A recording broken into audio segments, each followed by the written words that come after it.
कहा जाता है कि मनुष्य योनि सभी योनियों में श्रेष्ठ है, उत्तम है। क्यों?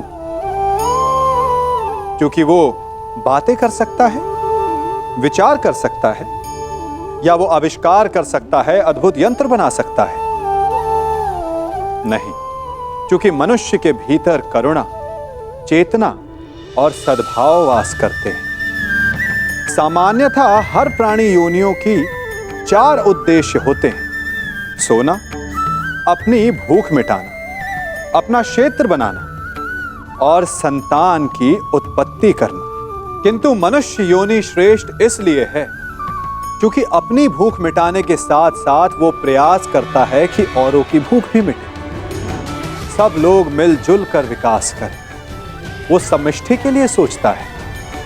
अपने आप चरना तो पशु की प्रवृत्ति होती है, परंतु दूसरे के लिए स्वयं का बलिदान कर देना, दूसरे के दुख को समझने की करुणा, यही प्रवृत्ति एक मनुष्य को भिन्न बनाती है।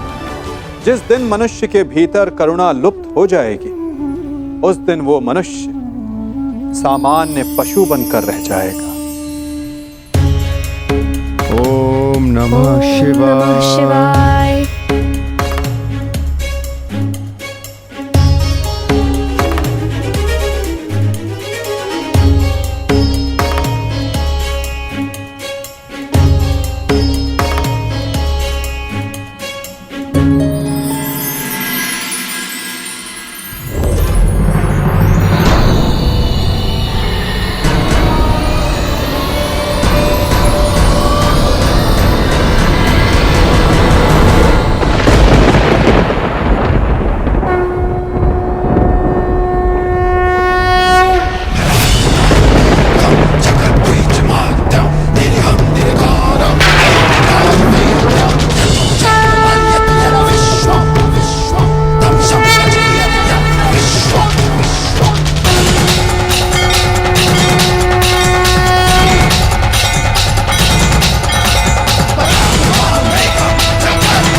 प्रणिपात महादेव।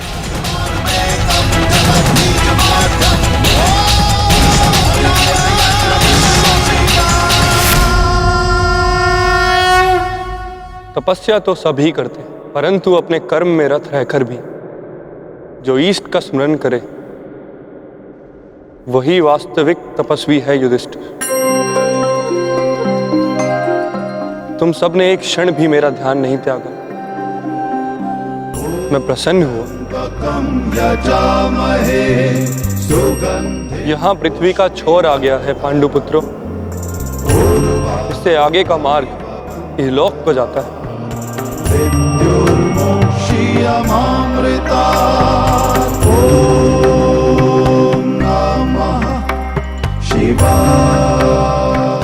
मार्ग दिख नहीं रहा है महादेव।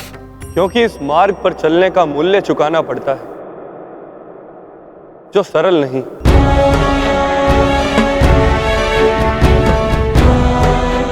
इस मार्ग पर जाने के लिए सब कुछ त्यागना पड़ता है, वो सब जिसकी आवश्यकता उस लोक में नहीं।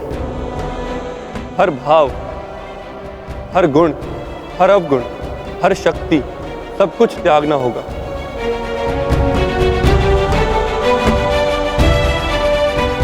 जब मनुष्य में केवल पंच तत्व रह जाते हैं, आत्मा में चेतना और हृदय में धर्म, तो ही ये मार्ग दिखता है।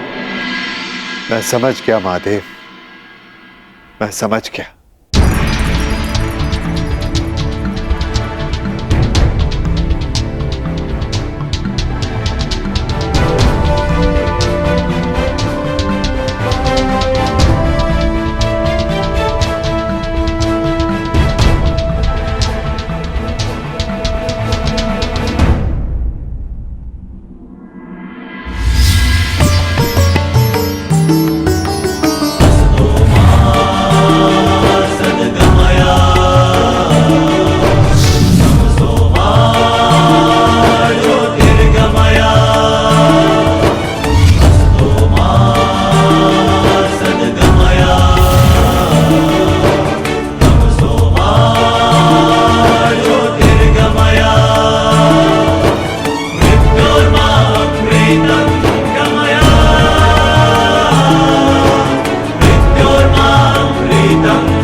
इस यज्ञ कुंड में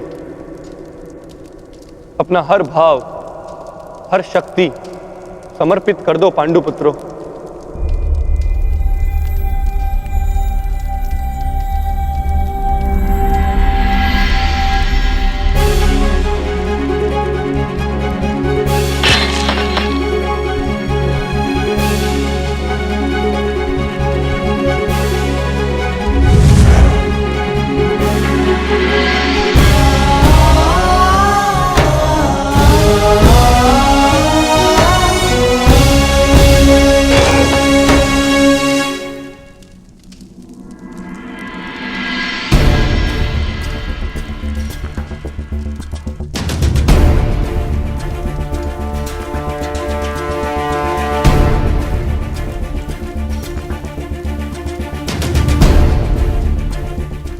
मैं इस गांडीव का और उन समस्त शस्त्रों का परित्याग करता हूं जो मैंने देवों से पाए।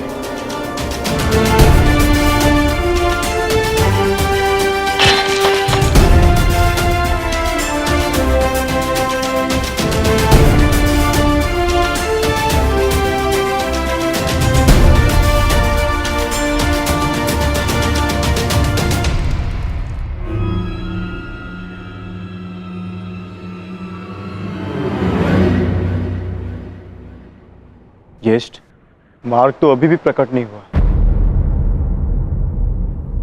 तुम्हारी बारी है पांचाली।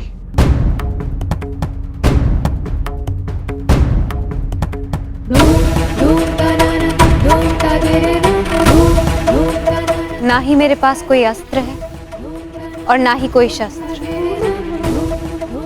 परंतु मैं अपने हृदय की अग्नि, अपनी सभी आकांक्षाओं और सभी भावनाओं को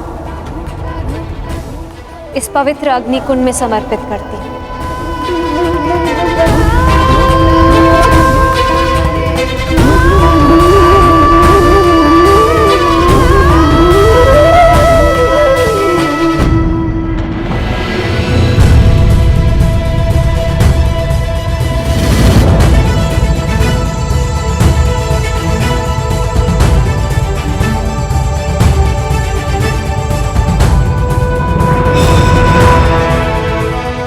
तुम्हारी यात्रा मंगलमय हो पुत्र।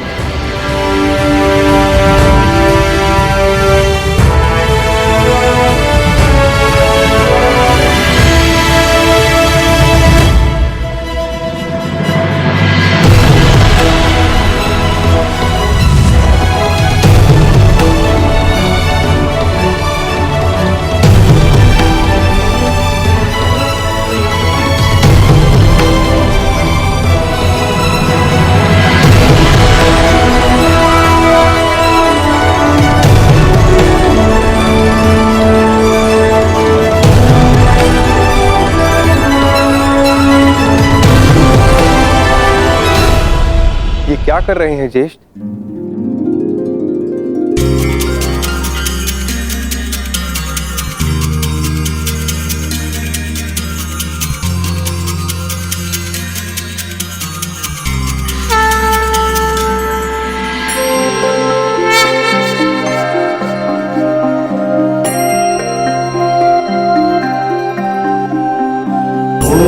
त्र्यंबकं यजामहे सुगंधिं पुष्टिवर्धनम् उर्वारुकमिव बन्धनात् मृत्युर्मुक्षीयमामृतात्। यहां महादेव ने हमें जीवन का अर्थ समझाया है। सुगंधिं पुष्टिवर्धनम्। अब से इस स्थान को केदारनाथ के नाम से पुकारा जाएगा।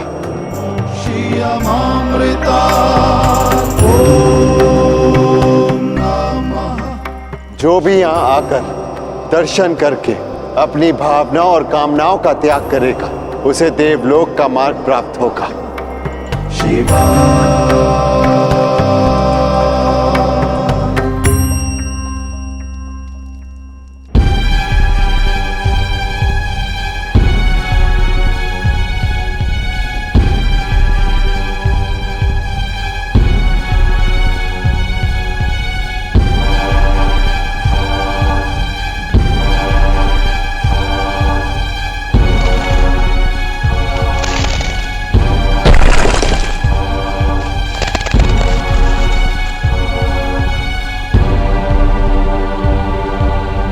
करें ज्येष्ठ, आगे कोई मार्ग दिखाई नहीं दे रहा और ये चढ़ाई और भी कठिन होती जा रही है। आर्य, अब तक हर समस्या में मैं आप लोगों से आगे बढ़कर मार्ग ढूंढती आई। मैं आगे जाकर देखने का प्रयास करती हूँ।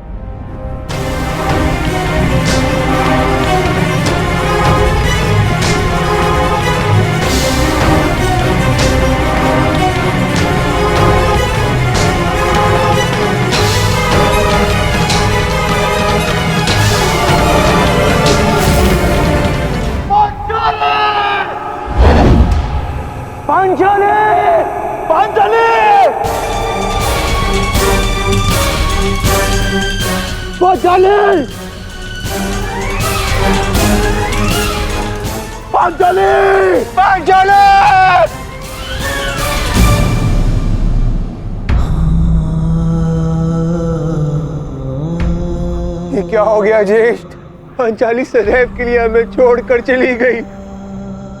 नहीं नकुल, ऐसा नहीं हो सकता। मैं इन सारे पर्वतों को नष्ट करके पांचाली को निकाल लाऊंगा। शांत भीम, शांत रहो, यही नियति है और हमें इसका सम्मान करना चाहिए। नियति? कैसी नियति ज्येष्ठ? महादेव ने कहा था ना कि इस यात्रा पे चलने से पूर्व हमें अपना सब कुछ त्यागना होगा, अपना हर एक भाव, गुण, सब कुछ। चलो अनुज, आगे बढ़।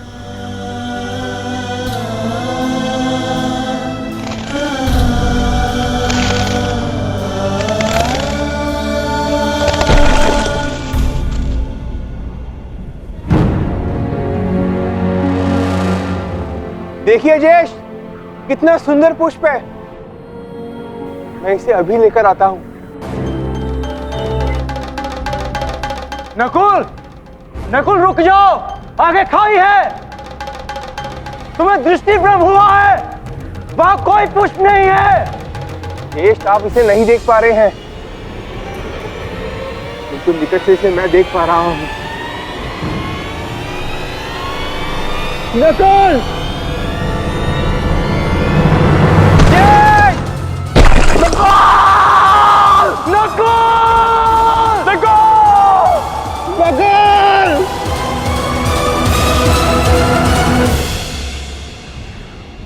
यही नकुल की नियति थी। उसे स्वयं की सुंदरता से बड़ा मोह था और वो सुंदरता के मोह से ही अंत को प्राप्त हुआ। वो अपने मोह के भाव को नहीं त्याग पाया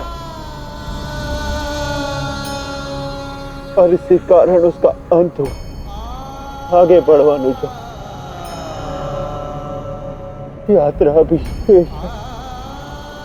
आओ।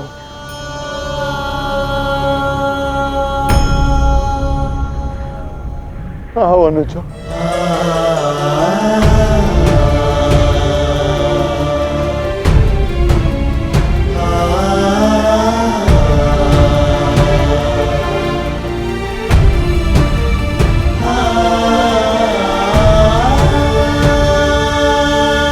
सहदेव, नकुल, मैं यहां हूं। नकुल,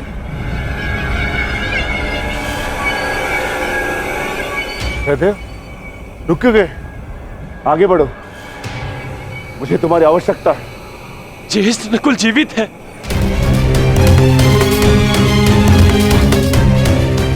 ज्येष्ठ, मैं उसे सुन सकता हूं। मैं उसे लेकर आता हूं। अनुज, देखो, ये तुम्हारा भ्रम है। भ्रम? भ्रम में तो आज तक आप हमें रखते आए हैं ज्येष्ठ, क्योंकि आपने कभी हमसे प्रेम किया ही नहीं। आपके सहोदर नहीं है ना हम? सौतेले भाई अंत तक सौतेले ही होते हैं।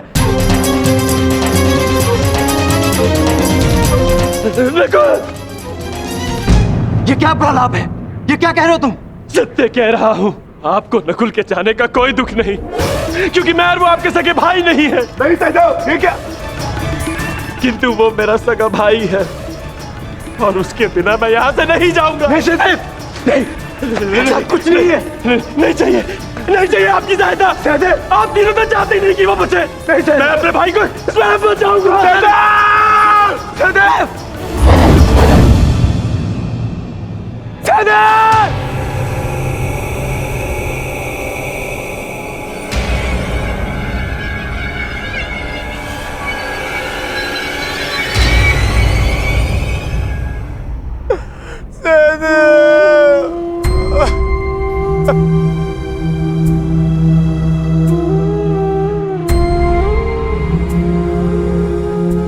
उसकी मृत्यु का कारण था संदेह।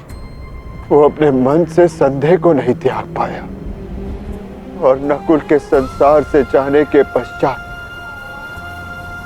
उसे पाने के लोभ ने इसके प्राण हर लिए।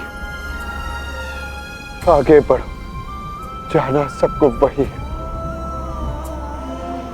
कर्म क्या होता है ये नियति निर्धारण करेगी।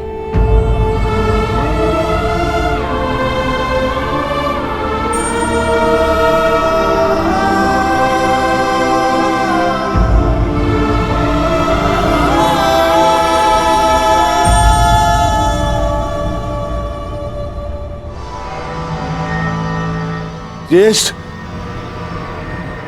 आगे कुछ भी दिखाई नहीं दे रहा है।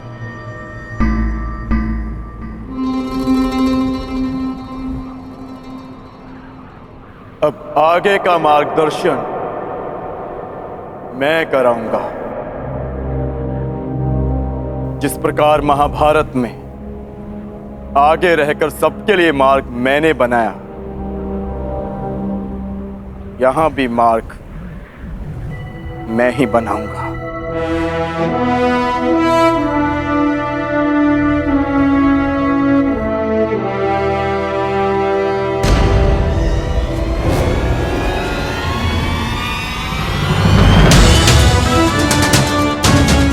तो बहुत बहुत विहल खाई है। इसे कैसे पार करेंगे?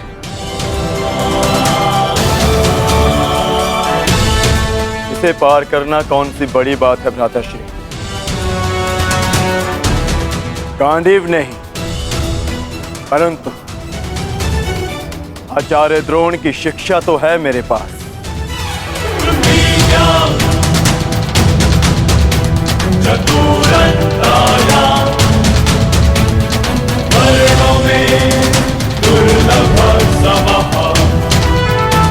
इच्छास्त्र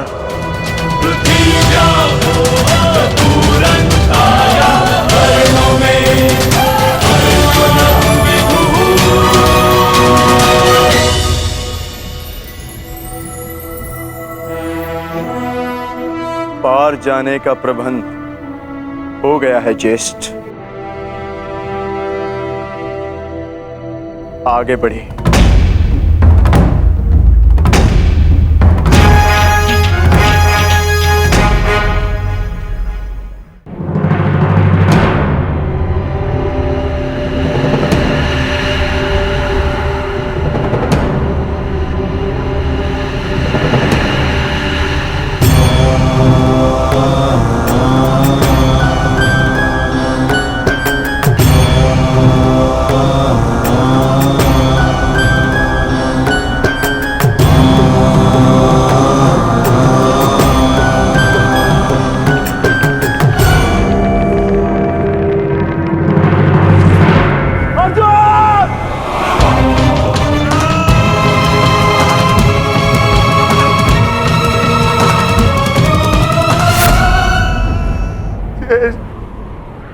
अब अर्जुन क्यों? क्योंकि उसे मत था कि उससे श्रेष्ठ कोई नहीं।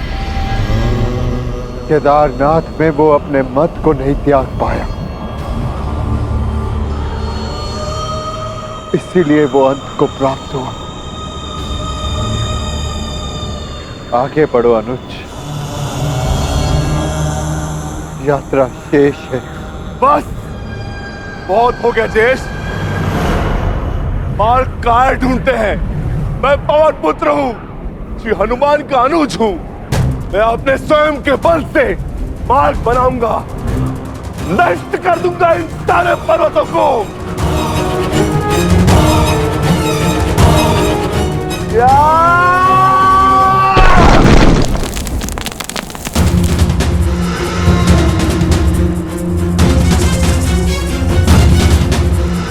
आगे बढ़िए ज्येष्ठ।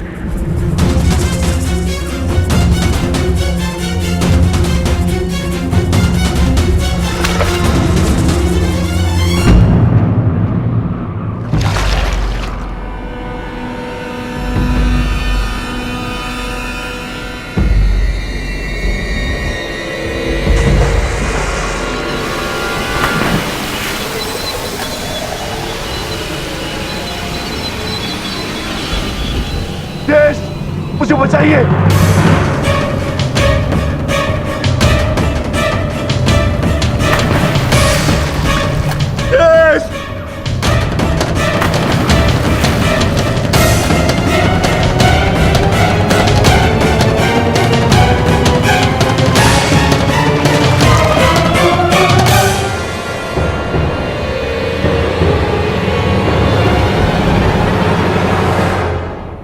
क्षमा करना भीम,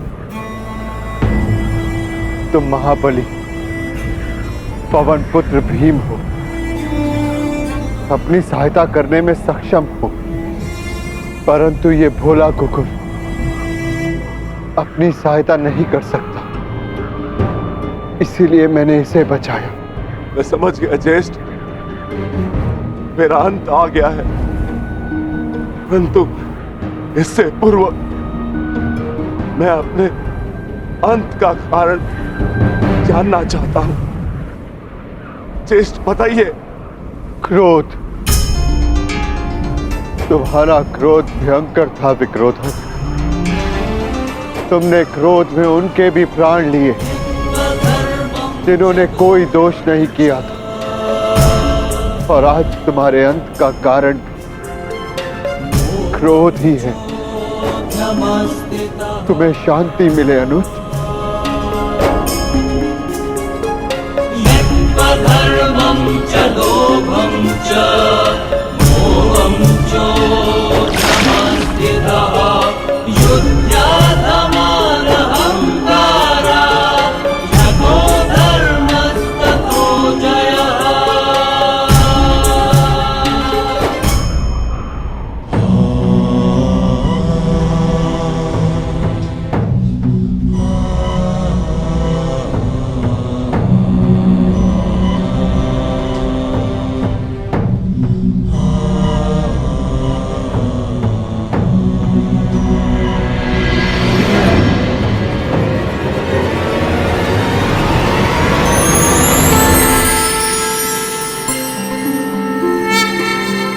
तुम्हारा स्वागत है युधिष्ठिर। वस्वताय धर्मराजाय भक्तानुग्रह कृतये। प्रणिपात धर्मराज। इस परलोक की यात्रा में तुम काम, क्रोध, मोह, लोभ सबसे विरक्त रहे, इसलिए तुम्हें सशरीर स्वर्ग में प्रवेश करने का वरदान मिलता है।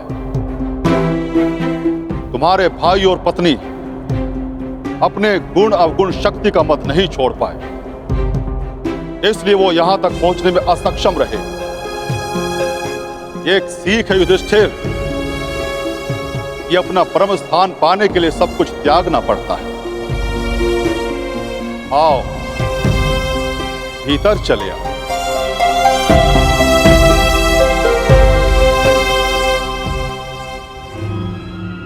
आओ मित्र, भीतर चले। तुम इस कुकुर को अंदर नहीं ले जा सकते युधिष्ठिर।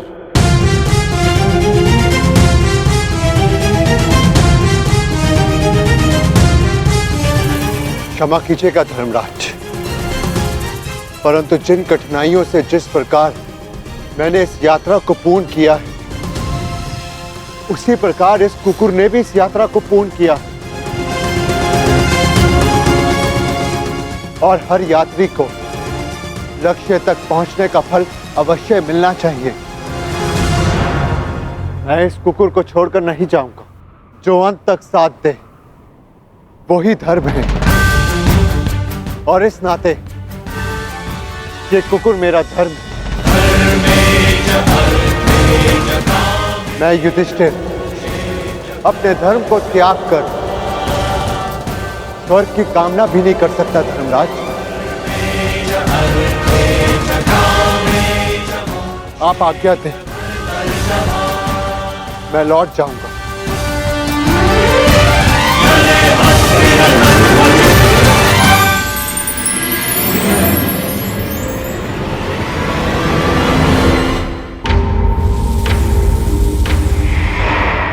साधुवाद युधिष्ठिर, तुम अपनी परीक्षा में पूर्णतः सफल रहे। जो धर्म का साथ नहीं छोड़ता, धर्म उसे अवश्य परम धाम ले जाता है। चलो मेरे साथ स्वर्ग चले। जैसी आपकी आज्ञा धर्मराज।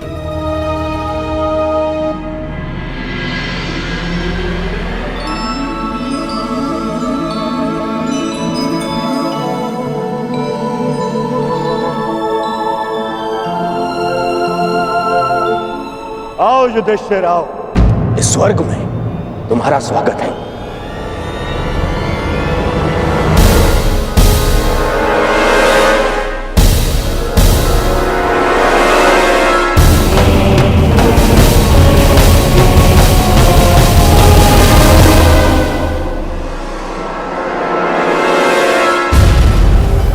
अंततः हम मिल ही गए।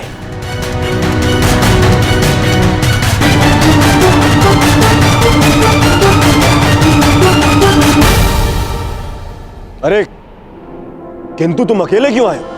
तुम्हारे बाकी पांडव और पांचाली उन्हें कहां छोड़ाए? उन्हें साथ नहीं लाए? अरे कहीं यह भय तो नहीं था कि मैं दोबारा तुम्हारे भाइयों को दास बना दूंगा और द्रौपदी को दासी? हाँ?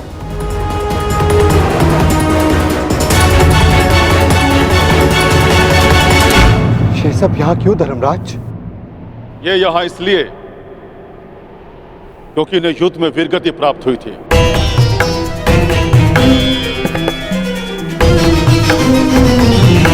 और ये पहले से निश्चित था कि जो कुरुक्षेत्र में वीरगति प्राप्त करेगा उसे स्वर्ग में स्थान मिलेगा। परंतु मेरे भाई और पांचाली कहां हैं धर्मराज? मुझे उन्हें देखना है। आओ मेरे साथ।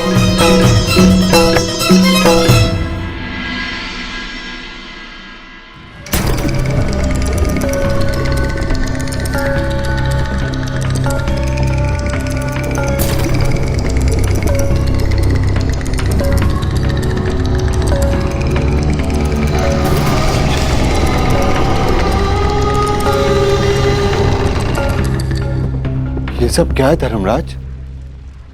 कैसा स्थान है ये? ये नर्क है युधिष्ठिर। नर्क? नर्क!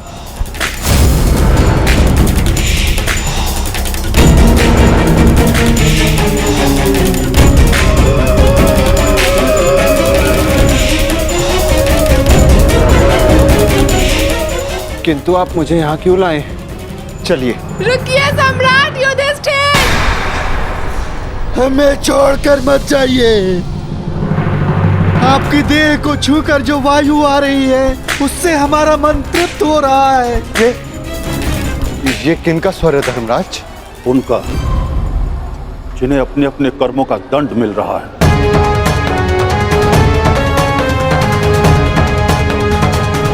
मैं उनसे मिलना चाहता हूं। चलिए मेरे साथ।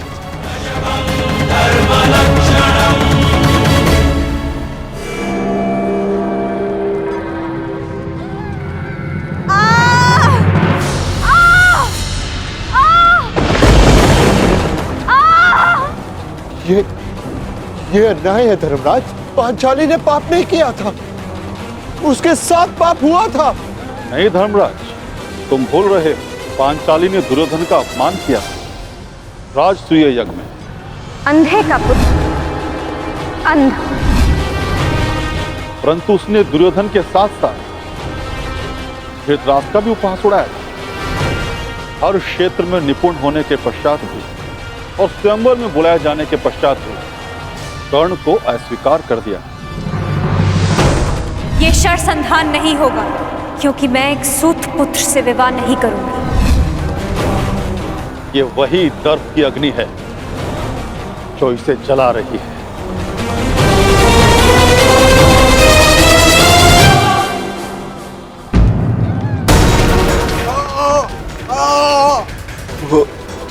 वो ये कौन है?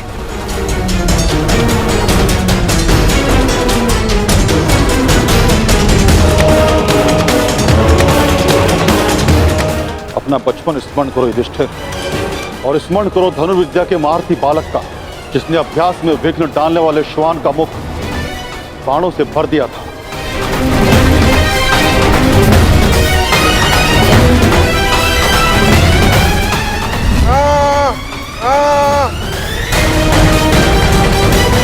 एकलव्य?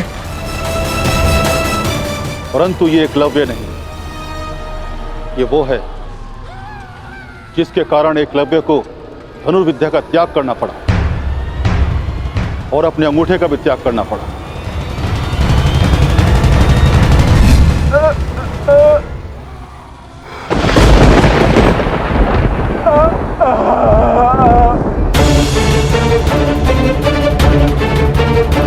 अर्जुन? अर्जुन की इसी लालसा के कारण एकलव्य को बहुत कुछ खोना पड़ा। वही पाप अर्जुन को इस परिस्थिति में ले आया है। तो फिर भीम का है धर्मराज? भीम उधर है।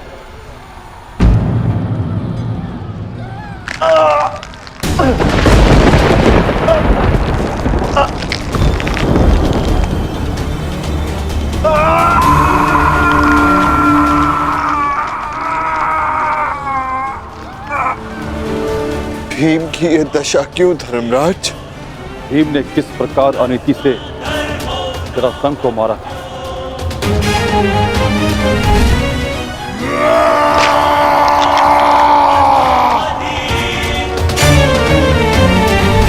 और किस प्रकार दुर्योधन की जंगा तोड़ी थी।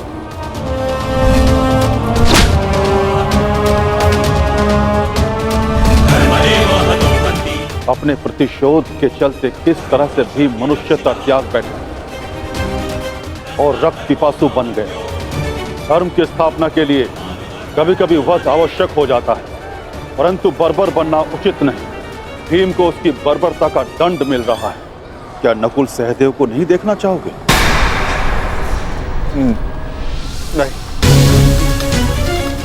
नहीं धर्मराज, वो दोनों फूल से जैसे बालक, मेरे पुत्र जैसे, मेरे भाई नहीं। मैं उन्हें नहीं देख पाऊंगा, नहीं देख पाऊंगा मैं उन्हें।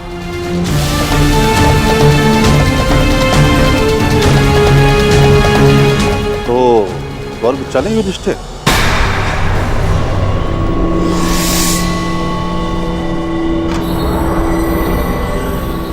मैं क्यों?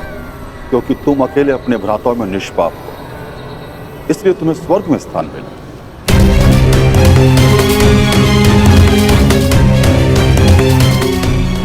नहीं, नहीं धर्मराज, मैं अपने भाइयों को छोड़कर नहीं जाऊंगा।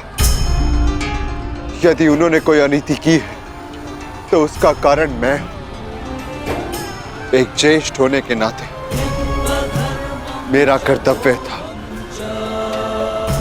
कि मैं अपने भाइयों को, अपने परिवार को उचित मार्ग दिखाऊं। मैं अपने परिवार को छोड़कर नहीं जाऊंगा यहां से। जहां मेरा परिवार रहेगा को ही मेरे लिए स्वर्ग है। मैं यहीं रहूंगा धर्मराज, यहीं।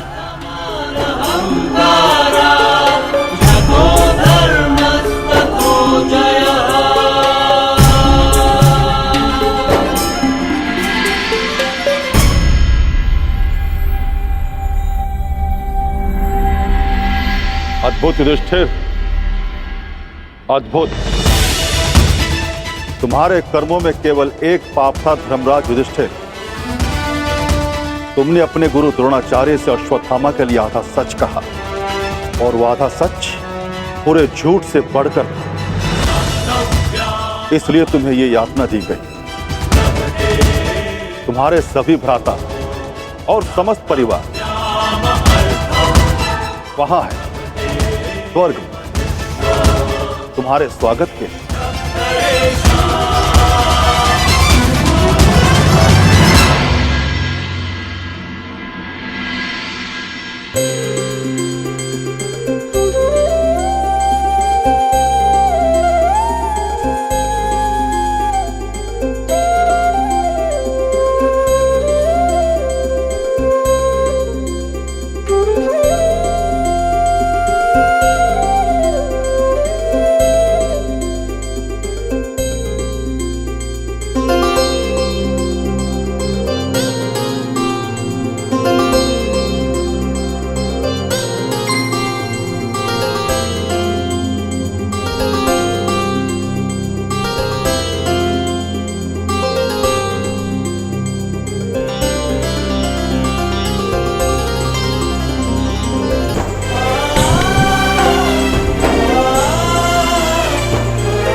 आइए ज्येष्ठ।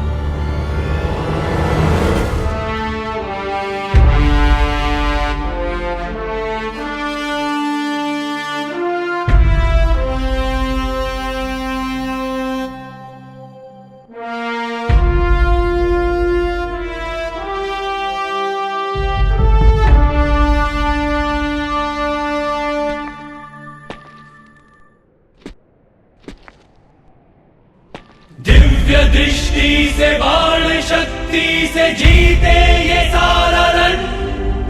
मित्र वेग है, सूर्य तेज है, कवच चढ़ा इसके तन।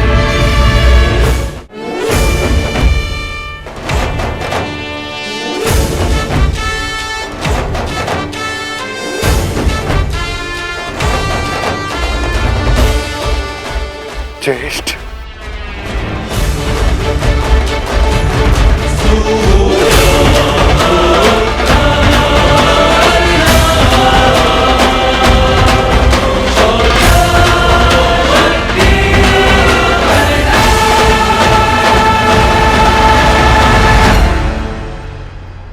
अनुज,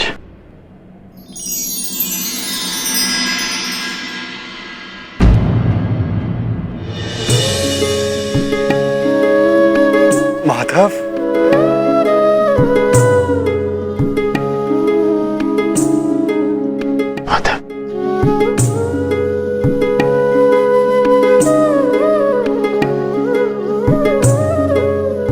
हाँ धर्मराज, और देखो आज सारे 106 भाई एक साथ स्वर्ग में हैं, और यदि धरती पर ये सारे 106 भाई एक साथ होते तो धरती को स्वर्ग बना देते।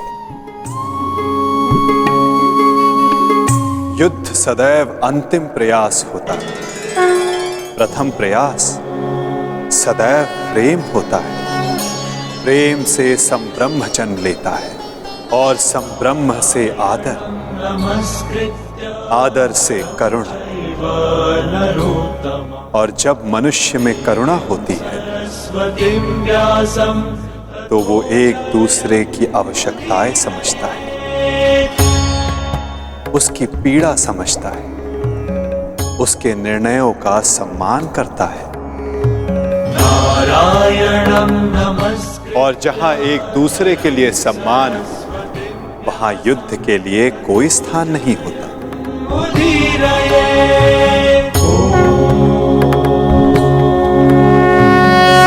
परंतु माधव,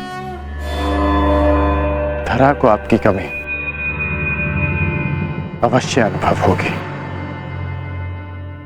मैं दूर कहां हूं, मैं तो कण कण में हूं, तृण तृण में हूं। मैं हर मनुष्य के भीतर, जहां मेरी सोच है मैं वहां हूं।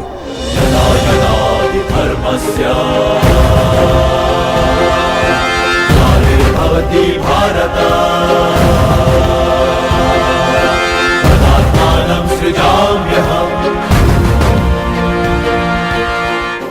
जब जब आवश्यकता होगी मैं तब तब आऊंगा और आशा करूंगा कि इस बार मैं युद्ध में नहीं, परिवर्तन की यात्रा का सारथी बनूं, उसका सारथी बनूं जिसके मन में विजय नहीं, परिवर्तन का भाव हो।